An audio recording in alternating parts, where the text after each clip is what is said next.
introduce yourselves. Hi, my name is Stephanie and I'm a full-stack developer at Accenture. Hi, my name is Mathias and I'm a full-stack developer in the Accenture office in Vienna. Full stack, front end, or back end? Full-stack, it comes very handy to have expertise in both front-end and back-end. I'm a full-stack developer, but I'm not a good designer, so I'm mostly doing back-end work. Angular or React? You mean Google, Facebook? I've been doing React over a year now, so React all the way. Developer or architect? I'm for sure a developer by heart.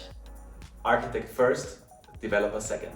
Fun or success? Fun is important to me, that's why I love my job. But it's also good for you to reap the fruits of your work. I can't have success without a little bit of fun, so fun.